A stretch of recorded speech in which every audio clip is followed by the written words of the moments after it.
구약성경 에스더 4장 1절부터 3절까지입니다. 제가 가진 성경으로는 753쪽에 있습니다. 구약성경 에스더 4장 1절부터 3절입니다.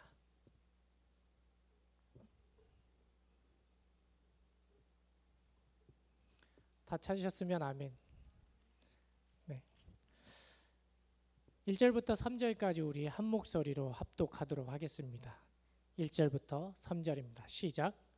모르드게가 이 모든 일을 알고 자기의 옷을 찢고 굵은 베옷을 입고 재를 뒤집어 쓰고 성중에 나가서 대성통곡하며 대궐문 앞에까지 이르렀으니 굵은 베옷을 입은 자는 대궐문에 들어가지 못함이라.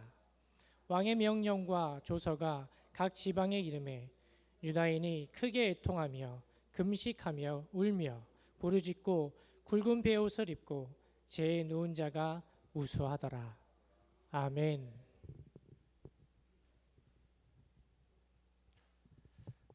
한 사람이 강변에 이렇게 걷고 있는데 어린아이가 강물에 떨어져서 강물에 휩싸여서 허우적거리며 강물에 떠날려오는 것을 보았습니다. 그 사람은 아마 그 아이를 구조하기 위해서 두 가지 선택을 할 수가 있을 것입니다. 첫 번째 선택은 강물에 뛰어들어서 아이를 구출하는 것입니다. 그런데 그 과정 속에서 자기도 위험해질 수 있는 위험성도 가지고 있는 것입니다. 다른 방법으로는 주변에 있는 다른 사람들에게 도움을 요청하는 것이겠죠. 119에 신고를 한다든가 주변에 있는 사람들이 있다면 도움을 요청하는 것이겠지요. 그런데 이 도움을 요청하는 것은 시간이 초과될 수가 있습니다. 그래서 시간이 초과되어서 아이를 구출하지 못할 수도 있다는 것입니다. 이와 같이 위기의 순간에 우리의 선택은 대단히 중요한 결과를 낳는다는 것을 알 수가 있습니다. 세상을 살다 보면 우리에게 원치 않는 위기가 닥쳐올 수 있습니다. 위기의 형태나 종류가 다르겠지만 위기를 맞는 그 반응은 각각 사람에 따라서 다를 수도 있습니다. 어떤 사람들은 이러한 인생에 오는 위기를 모면하기 위한 목적으로 교회에 출석하는 사람도 간혹 있습니다. 그러나 우리가 다 알고 있는 것처럼 성도라고 해서 인생길에 우리가 꽃길만 걷는 거 아니지 않습니까? 그리고 어려움이 전혀 없는 것도 아닙니다. 사실 우리가 알고 있는 것처럼 우리 성도들은 세상 사람들이 경험하지 않는 신앙으로 인한 핍박을 우리는 받게 되는 그런 고통도 있습니다.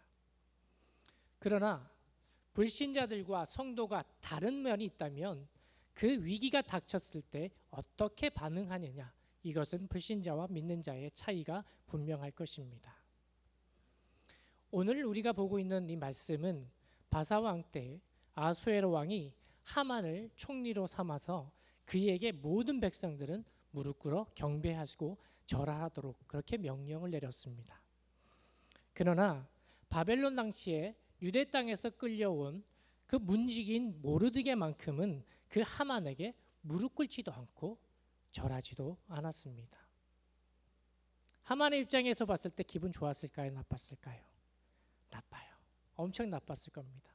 아마 궁궐을 드나들 때마다 자기에게 경의를 표하지 않는 모르드게를 보면서 야, 너 나 누군지 몰라? 나 이런 사람이야. 이런 사람이야. 나 이런 사람이야. 이렇게 아마 얘기를 했을 것입니다. 하만의 입장에 봤을 때 너무나 열받고 분노가 치밀어 올라서 그 하만은 그때 당시에 바사 제국의 1년 예산에 버금가는 엄청난 돈을 뇌물로 아수에로 왕에게 드립니다. 그 뇌물을 바치면서 모르드게뿐만 아니라 모든 유대인들을 몰살시키는 그 대학살 계획을 전국에 전파하게 됩니다.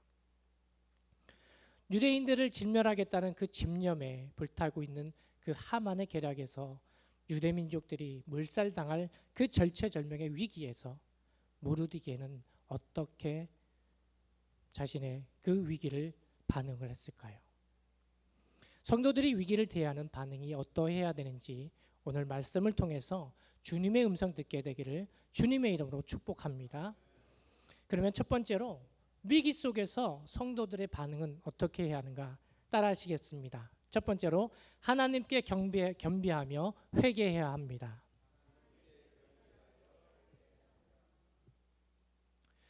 문지기였던 모르드게에게 대한 그 분노로 촉발된 그 유대인 대학살 계획은 아하수에로 왕의 승인이 떨어지자마자 하만은 바사 제국 온 지역에 모든 지역 사람들, 모든 민족들이 다 알아들을 수 있고 다 알 수 있는 그 각 종족의 언어로 그 왕의 조서를 꾸몄습니다. 작성을 해서 전 지역에 왕의 조서를 다 전파하게 된 것입니다. 그런데 하만이 왜 이토록 모르드게와 유대인들을 대학살 계획을 꾸몄을까? 우리는 그 이유를 알아야 될 필요가 있습니다. 오늘 본문에서 보면 단순히 그냥 총리인 자신에게 그냥 버릇없고 경의 표하지 않은 것에 그냥 열이 받아서 이 모르드게 한 사람을 죽여도 시원치 않은데 이 한 사람뿐만 아니라 모든 유대인들을 다 죽인다? 그것은 화가 나서 죽이겠다고 하는 것에는 연관성이 없어 보입니다. 그렇죠? 그런데 사실 이 하만이 이 계략을 꾸민 이유는 따로 있습니다. 이 하만은 모르드게의 갈등이 하만과 이 모르드게의 갈등은 오랫동안 지속되었던 이스라엘과 아말렉 족속들의 그 긴 갈등의 연속상상에 있었던 것입니다. 여러분도 알다시피 이스라엘 백성들이 애굽에서 구출되어서 구속되어서 가나안 땅으로 옮겨갈 때에 이스라엘 백성들을 가장 먼저 공격했던 족속이 바로 아말렉 족속이었습니다. 출애굽기 17장 8절입니다. 그때 아말렉이 와서 이스라엘과 르비딤에서 싸우니라. 또 11절입니다. 모세가 손을 들면 이스라엘이 이기고 손을 내리면 아말렉이 이기더니. 우리가 아는 것처럼 이 르비딤에서의 전투를 통해서 모세가 두 손을 들고 기도할 때 그 손이 지쳐서 그 손이 계속 전쟁이 끝날 때까지 손을 들고 기도해야 됐기 때문에 그 손이 내려오지 않도록 하기 위해서 아론과 훌이 양손을 지탱해 주었던 것을 여러분들 기억하실 겁니다. 이 르비딤에서의 그 이스라엘에게 도발을 한 이 아말렉 족속에 대해서 하나님께서는 이 아말렉 족속을 진멸하리라 라고 선언하시고 작정하셨습니다. 드디어 사울 왕 때 아말렉 족속과의 전투가 준비되고 있었습니다. 하나님께서는 사무엘 선지자를 통하여서 이렇게 말씀합니다. 아말렉의 사람은 물론이고 모든 짐승들까지 하나도 남기지 말고 모조리 진멸하라 라고 명령하셨습니다. 사무엘상 15장 2절에서 3절입니다. 만군의 여호와께서 이같이 말씀하시기를 아말렉이 이스라엘에게 행한 일 곧 애굽에서 나올 때에 길에서 대적한 일로 내가 그들을 벌하노니 지금 가서 아말렉을 쳐서 그들의 모든 소유를 남기지 말고 진멸하되 남녀와 소아와 젖 먹는 아이와 우양과 낙타와 나귀를 죽이라 하였다 하니. 아멘. 사울 왕은 아말렉과의 전투에서 승리했습니다. 하지만 하나님의 명령은 불순종하였습니다. 가치 있고 값어치 있는 등급 툭불 소, 양은 살리고 가치 없는 것들만 진멸하였습니다. 또한 더군다나 아말렉의 왕인 아각을 죽이지 않고 생포하고 포로로 잡았습니다. 사울 왕이 포로로 잡은 그 아말렉의 왕 아각의 자손이 바로 하만입니다. 모르드게는 사울 왕과 동일한 지파인 베냐민 지파 사람이었습니다. 이런 배경에서 볼 때 모르드게는 이스라엘을 오랫동안 괴롭히고 적대했던 아말렉 왕의 후손인 이 하만을 멸시하여서 그에게 절하지 않았던 것입니다. 하만 역시 아말렉 민족을 진멸하려고 했던 그 유대인에 대한 분노를 이번 기회에 대학살을 통해서 유대인들을 씨를 말리자 종지부를 찍겠다라는 각오로 이 일을 꾸몄던 것입니다. 사울 왕이 하나님의 명령에 불순종한 결과가 이제 그 화살이 되돌아와서 아말렉 자손으로부터 유대인들이 진멸될 위기에 놓이게 된 것입니다. 하만의 계략은 너무나 주도면밀하고 철저하고 신속하게 진행되었습니다. 왕의 여인이 찍힌 그 조서가 바사 제국의 전 지역에 공포되자 유대인들의 마음은 너무나 큰 공포와 불안에 휩싸이게 되었습니다. 이런 위기 속에서 모르드게는 옷을 찢고 베옷을 입고 재를 뒤집어 쓰고 성 밖으로 나가 통곡하며 대성통곡하며 울었습니다. 오늘 본문 1절입니다. 다 같이 한번 읽겠습니다. 시작. 모르드게가 이 모든 일을 알고 자기의 옷을 찢고 굵은 베옷을 입고 재를 뒤집어 쓰고 성중에 나가 대성통곡하며. 유대인들이 옷을 찢고 베옷을 입고 재를 뿌리고 통곡한 것은 국산과 같은 민족의 그 재난을 애통해하며 얼마나 그 충격이 큰지, 그 큰 슬픔에 빠져 있는 것을 보여주는 그런 표현인 것입니다.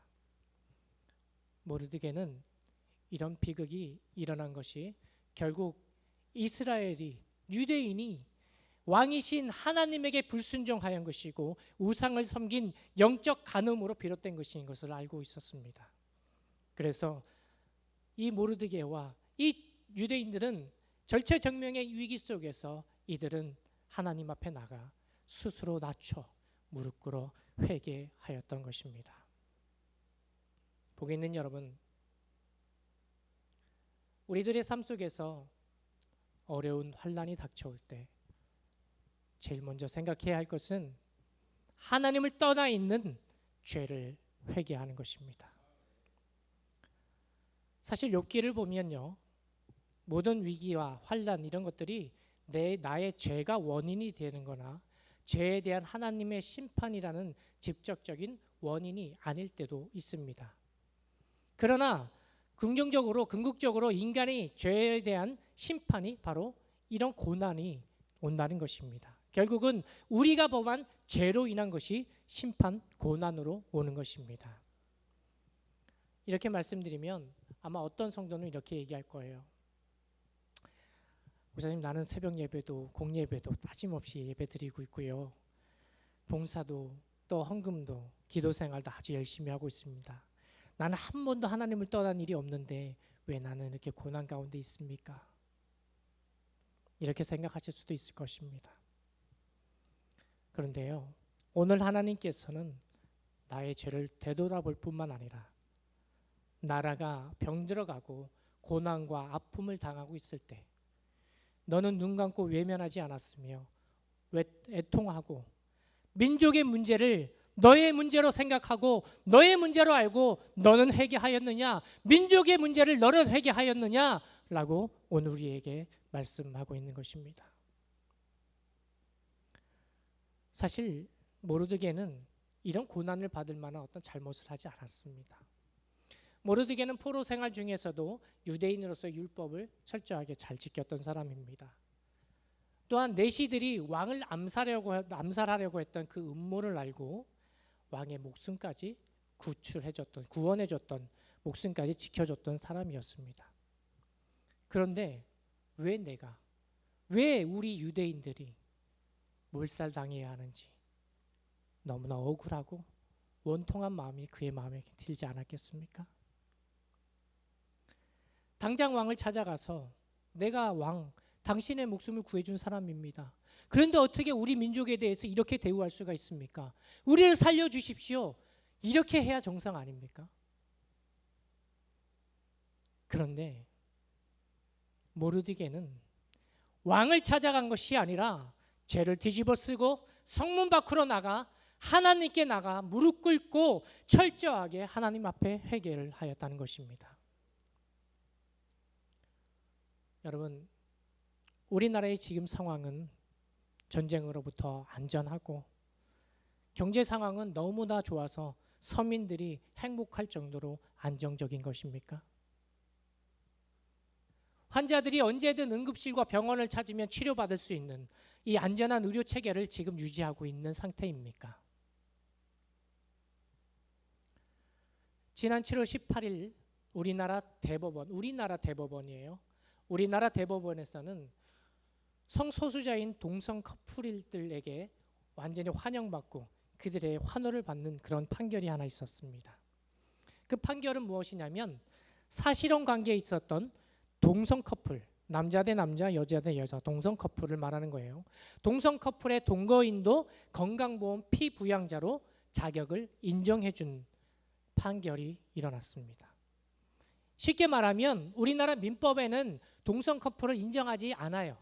그런데 이 동성 커플을 인정하지 않는 이 나라에서 동성 부부를 가족으로 인정한 판결을 이번에 대법원에서 했다는 것입니다.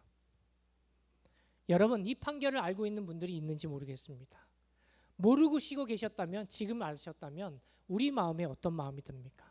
너무 행복합니까? 위기의식을 가지십니까? 이런 마음에 우리 어떤 마음을 갖느냐 이겁니다. 또 지난 1월에는요.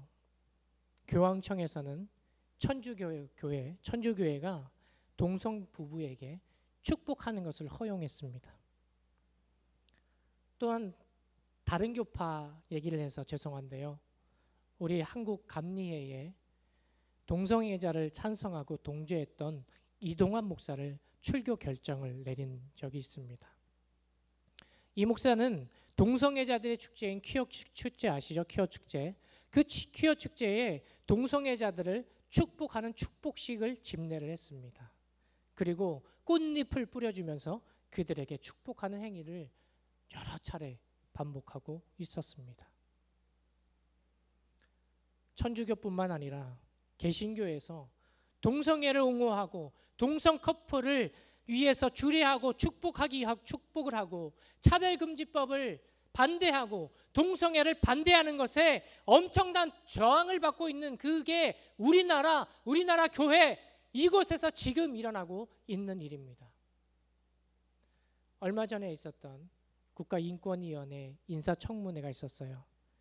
그 영상을 잠깐 보고 계속 설교를 하도록 하겠습니다. 안창호 국가인권위원장에 대한 청문보고서입니다. 위원장으로서의 직무수행 능력, 자질, 도덕성 등을 중점 검증했다며 청문위원들의 종합의견을 적었습니다.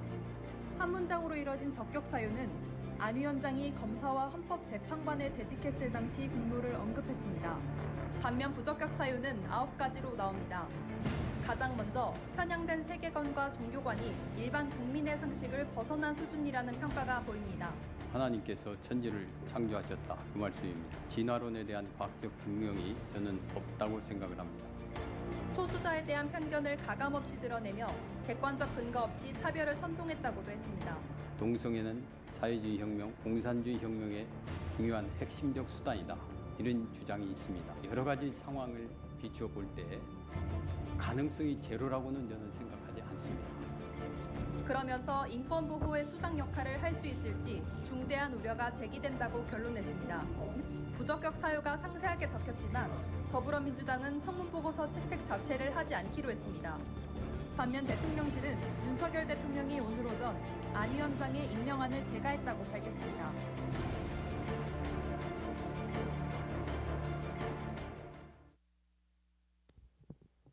영상에서 보신 안창호 국가안권위원장께서는요. 신실한 크리스찬이십니다.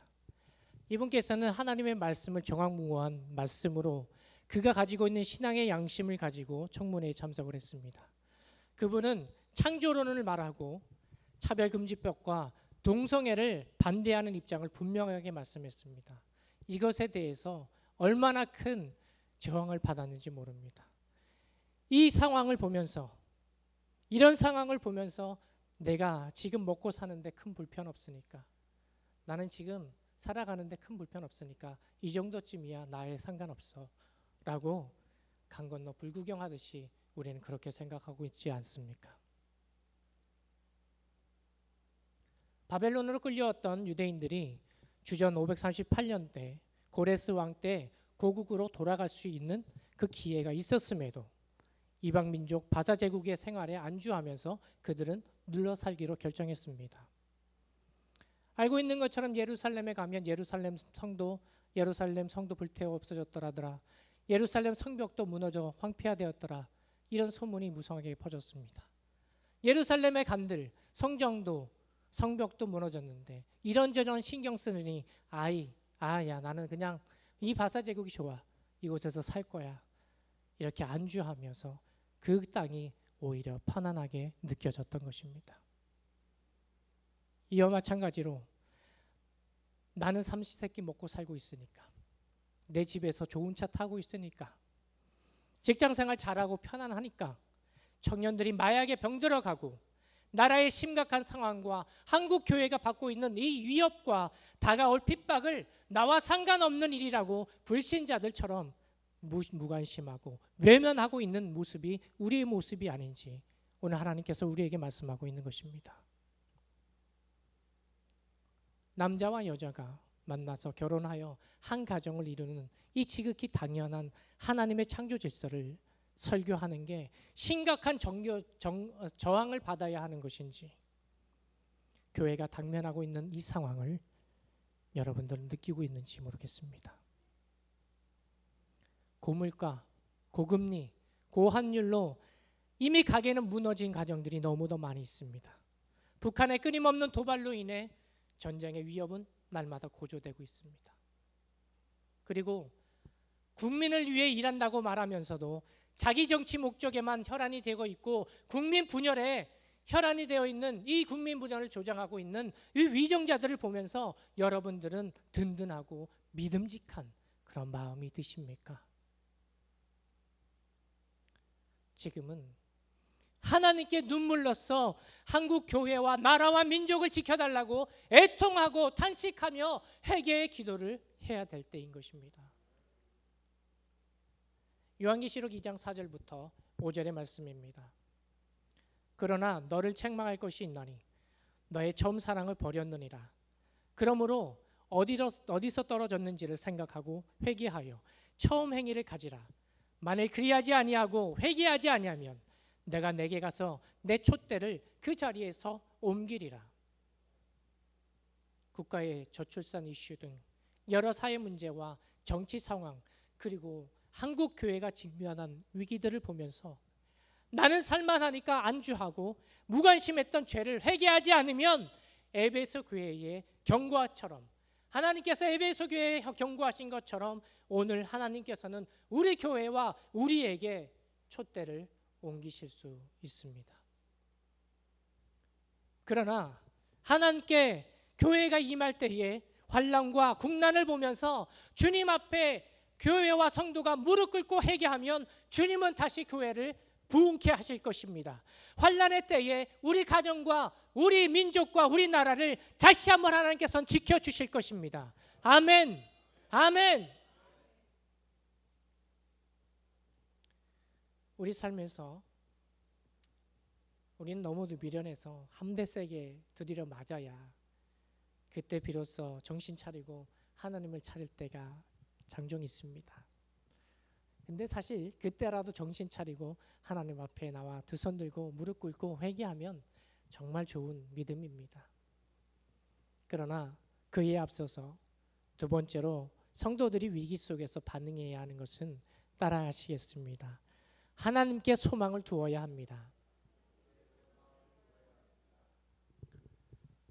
나의 삶을 하나님께 소망을 두어서 우리 내면에서부터 하나님을 예배하는 것을 기뻐하고 하나님의 얼굴을 구하는 그 삶을 살아갈 때에 주님은 우리를 주목하여 보십니다.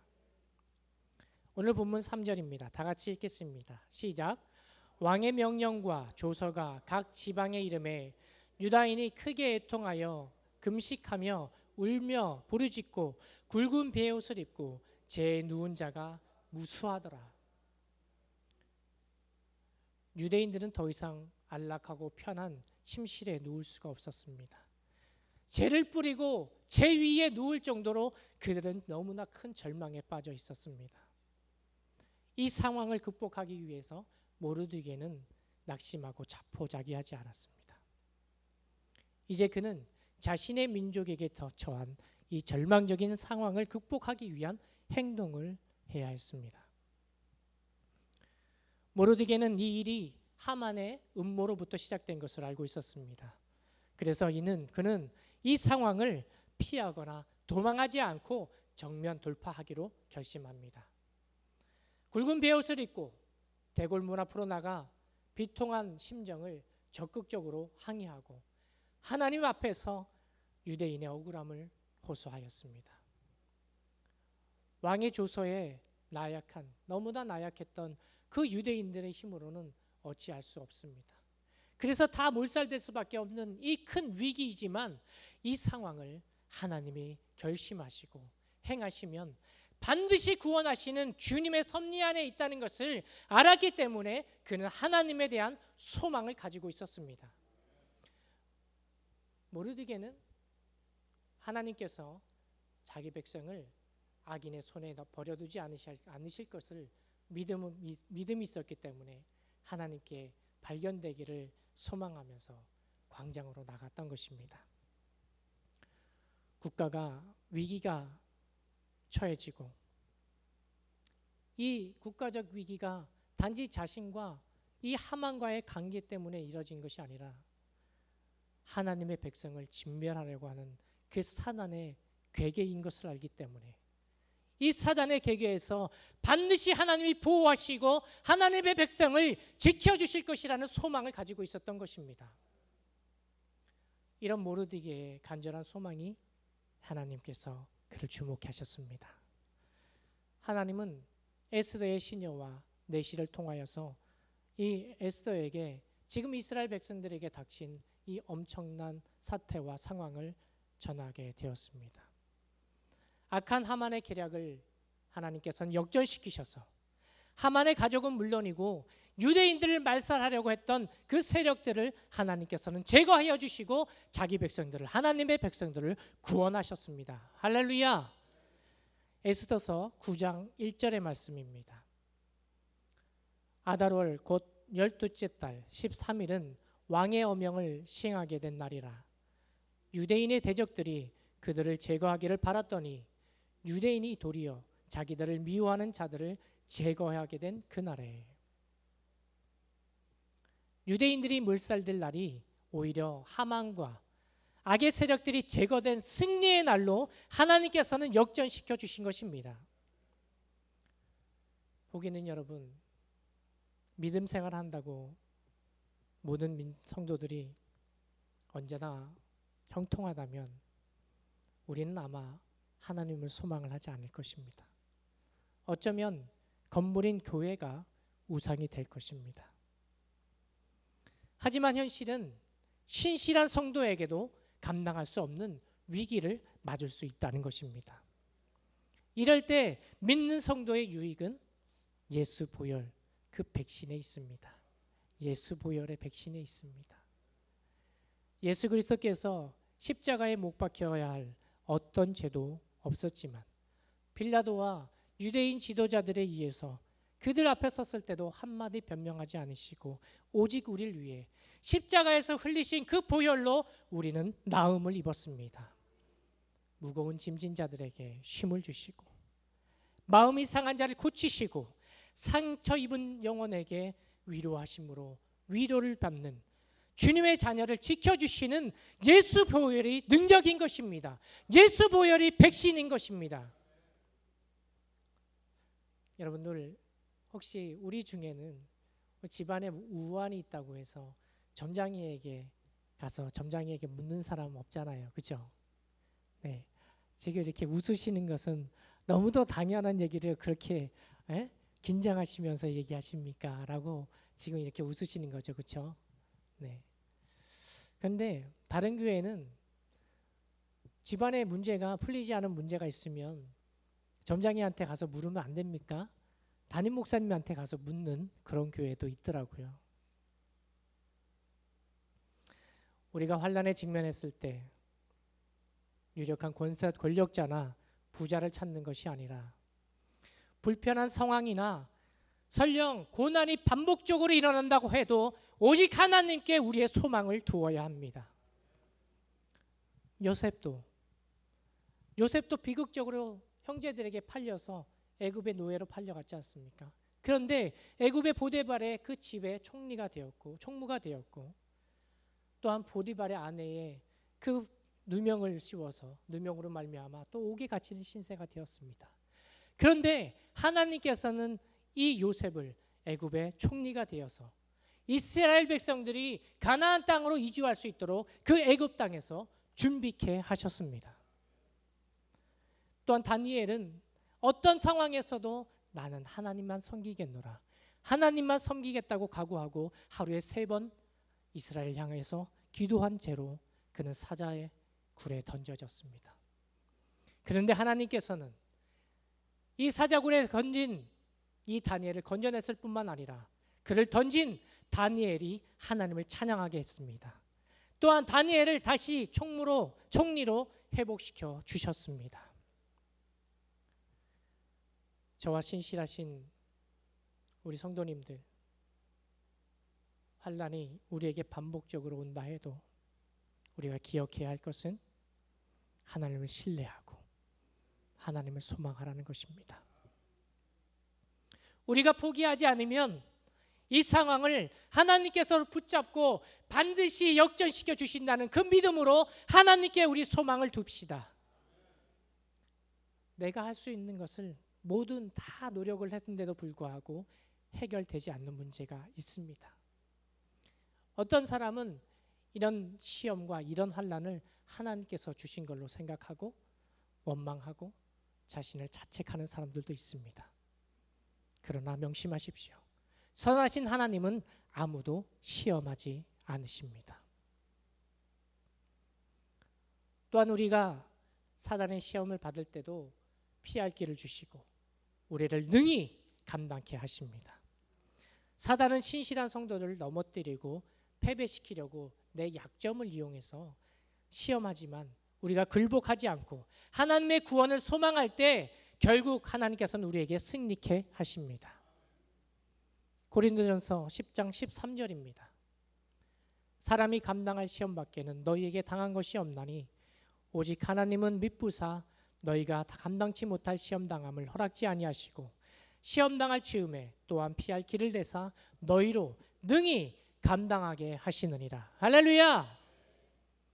즉 우리 삶의 모든 일이 하나님의 카이로스의 시간, 그분의 섭리 가운데 있기에 하나님께서 사랑하는 자녀를 반드시 지키시며 보호하신다는 그 믿음을 굳게 지켜나갑시다. 세상의 유혹이나 편안함에 쉽게 타협하지 아니하고 하나님의 말씀과 통치하심을 갈망하며 인내하고 신실함을 주님께 우리 보여드립시다. 여러분, 아이가 아빠의 손을 잡고 이렇게 길을 걸어갈 때가 있잖아요. 아이는 분명 아빠의 손을 잡고 걸어갑니다. 그런데 아이의 손보다 분명한 것은 아빠가 더 강한 힘으로 아이의 손을 잡고 있다는 것입니다. 그렇죠? 그래서 길을 가다 보면 미끄러울 수도 있고 장애물을 만나면 넘어질 수도 있습니다. 이 아이는 넘어질 수 있어요. 그러나 아빠가 그 손을 놓지 않는 이상은 아이가 넘어지지 않는다는 것입니다. 이처럼 우리는 하나님을 믿고 하나님을 의지하고 있지만 실상은 하나님의 손이, 하나님이 우리를 더 강하게 붙들고 계신 줄 믿으시기 바랍니다. 하나님의 강한 손으로 우리를 붙들고 계시는 것입니다. 혹 지금 우리 가운데 시험과 난관 중에 계신, 환난 중에 있는 그런 분들이 있다면 주님의 손이 우리의 손을 절대 놓지 않으시고 우리는 영원히 멸망하지 않는다는 사실을 기억하시기 바랍니다. 우리는 오직 주님 손 안에서 안전하기 때문에 주님을 소망하면 어떤 환난도 주님의 능력의 손에서 우리를, 어떤 세력도 우리를 빼앗을 수 없는 것입니다. 요한복음 10장 28절에서 29절의 말씀 우리 다 같이 한 목소리를 읽어보겠습니다. 시작. 내가 그들에게 영생을 주노니 영원히 멸망하지 아니할 것이요 또 그들을 내 손에서 빼앗을 자가 없느니라. 그들을 주신 내 아버지는 만물보다 크심에 아무도 아버지 손에서 빼앗을 수 없느니라. 할렐루야. 보기는 여러분, 우리의 인생이 언제나 평안하기만 하면 얼마나 감사할까요? 네. 그러나 우리 가운데 과연 나는 환난 근심 없어도 나는 하나님만 소망하며 살아가고 있습니다, 이렇게 자신할 수 있는 분이 우리 가운데는 계실까요? 이렇게 들었다고 해서 제가 그런 사람이다 라고 말씀드린 건 아닙니다. 네, 이렇게 내려야 합니다. 저도 그러지 못합니다. 하나님의 양떼인 우리가 선한 목자의 음성을 떠나서 이리와 늑대에 속이는 그 유혹을 따라서 절벽을 오르는 것 같은 위험천만한 이 세상을 우리가 쫓아가다 보니까 우리는 피곤하고 지친 삶을 살아가게 되는 것입니다. 삶의 문제가 너무도 무거워서 삶의 소망이 없어지고 욥의 가정에 닥친 그 감당할 수 없는 시련이 우리에게 엄습해 올 때에도 장대에 높이 세운 노뱀, 십자가에 달리사 우리를 살리신 예수님의 사랑을 바라볼 때 우리는 새 힘을 얻을 수 있는 것입니다. 오직 주님 안에 소망이 있습니다. 할렐루야. 이사야서 40장 31절의 말씀을 다 같이 한번 읽어보도록 하겠습니다. 시작. 오직 여호와를 앙망하는 자는 새 힘을 얻으리니 독수리와 같이 날개치며 올라감 같을 것이요 다른 박질하여도 곤비하지 아니하겠고 걸어가도 피곤하지 아니하리로다. 아멘. 저는 말씀을 맺으려 합니다. 하나님의 구원을 갈망하며 사는 성도들은 하나님의 뜻을 깨닫고 확신을 할 수가 있습니다. 하나님께서 우리가 처한 위기를 통하여서 나타내시고자 하는 그 뜻이 무엇이며 하나님께서 어떻게 이 난관을 헤쳐서 해치고 이 해결하는 방법이 무엇인가를 구원하신 방법을 우리에게 깨닫는 지혜가 우리에겐 필요합니다. 하나님께서 성경에 믿음의 선진들의 말씀을 기록한 목적이 있습니다. 하나님께서 믿음의 선진들을 성경에 기록한 것은 단순히 그들을 소개하기 위한 것이 아닙니다. 그들의 삶 가운데 어떻게 하나님이 구원하셨는지, 너희는 보아 내가 너의 하나님인 것을 알지어다. 너희는 보아 내가 너의 하나님인 것을 알지어다 라고 하나님께서 말씀하신 기록이 있습니다. 민족이 진멸당할 위기에 처한 상황에서 믿음으로 대처했던 모르드게처럼 우리가 위기에 처했을 때 취해야 될 반응은 주님 앞에 겸비하며 회개하는 것입니다. 나의 안락하고 편안함 때문에 때로는 내 상황에 있는 내 문제가 너무도 커서 국가와 교회가 처한 그 고난에 외면하던 우리의 죄를 겸손하게 하나님 앞에 자복함으로 애통하고 회개해야 하는 것입니다. 두 번째로 우리는 하나님이 수단이 아닌 나의 소망으로 확신하는 것입니다. 숨 돌릴 틈도 없이 위기가 반복적으로 온다 해도 그 상황에서 우리를 반드시 보호하시는 주님의 손을 믿고 주님의 손이 우리를 붙잡고 있다는 그 소망을 가지고 우리는 소망하며 살아가길 원합니다.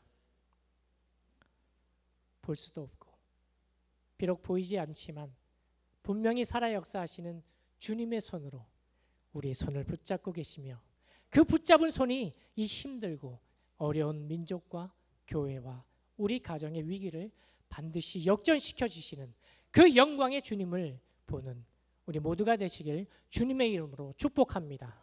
축복합니다.